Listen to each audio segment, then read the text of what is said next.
Whitney Cummings, everybody, huh? Let Whitney Cummings hear it. What a great job. It's so cute that she assumes my mother doesn't charge me. This week has been really good because I went to a bris. And I don't know why I went. If you've never been to one, don't do it. It's a circumcision in somebody's house. And my friend called and he goes, do you want to come to my son's bris? And I was like, well, what is that? And he said, it's a circumcision. And I said, yeah.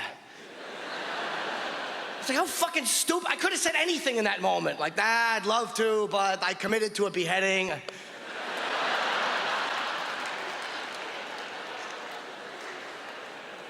It violated me on a certain level. It was so creepy because it didn't feel right. It was in the dining room of the guy's house. I walk in, and right before the ceremony, the kid's in a little like baby bassinet on the dining room table, and he's, laughing. And I wanted to somehow communicate to him, kid, you are in for a lousy fucking afternoon. And the kid's gonna hate that dining room for the rest of his life. Like, he won't know why. Every time he walks out of the house, he's gonna have to walk back in. I feel like I'm forgetting something.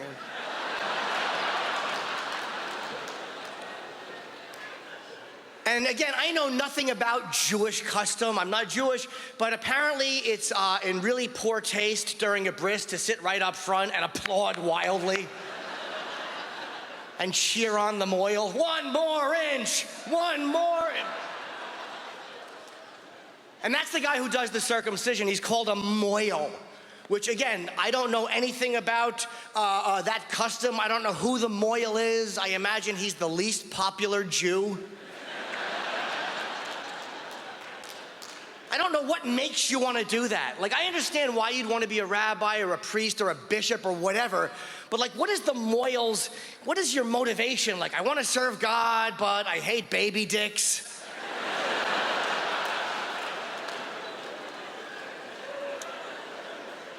And the whole thing just felt like creepy and frightening and uncomfortable. And I am circumcised, to answer your question. Whitney was supposed to mention that in the intro. Your next act is cut.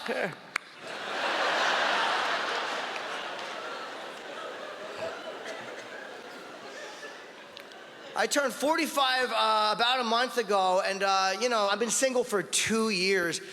And it's like every comedian talks about how I'm not good with girls, but I really am an abomination.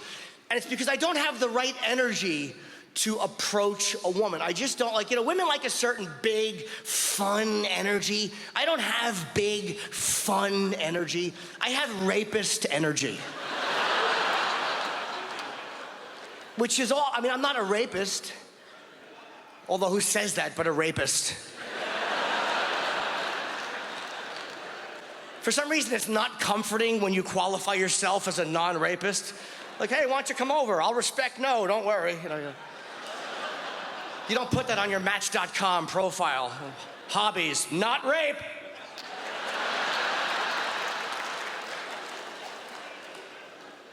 But it's just my lack of comfort. Like, I admire men who are confident. I really do. I'm fascinated by any guy that can just go cold cally in a club. And some guys can approach a group of women and just feel good about it. Hey, somebody looks thirsty. And women respond to that shit. Oh my God, I am. Tee-hee-hee-hee-hee-hee. Oh.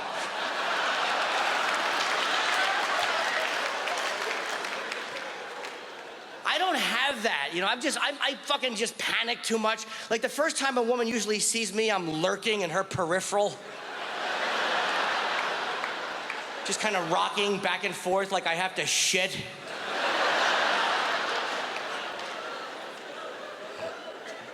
I'm a total degenerate. I like to fuck women in their 20s. I'm not stupid. They are, if they do it.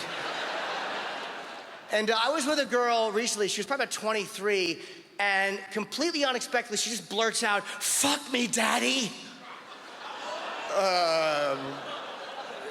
I'm your uncle.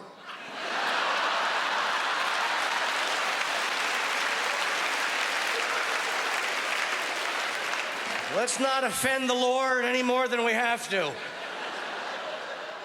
No, it didn't bother me. I mean, I'm a fucking filthy guy, but I was afraid that I was gonna wreck the vibe if I talked. So I just kind of agreed with her. She was like, fuck me, daddy. And I was like, yeah, daddy's fucking you. But I didn't want to keep going because I would ruin. I knew I would say some old man shit, you know, like, well, you've got to keep up with your studies, young lady. It's a very competitive job market. I've been so lonely since mother died of breast cancer. It's okay to laugh. It's a fictional family. But I realize that as dirty as I am, I don't like innocence sexually. I don't like virgins. I don't like schoolgirl role play. It creeps me out. I like dirty women. I don't like that. I didn't do my homework. Then do it, retard. What do you want me to tell you? No one gets spanked for homework anymore anyway. Update your shit. Ooh, you've been very bad. You brought in muffins even though some of the kids have peanut allergies. Naughty, naughty. You gave a Valentine's Day card to everyone but the Muslim boy. You're not all inclusive, young lady. Thank you guys very much. You're a great crowd.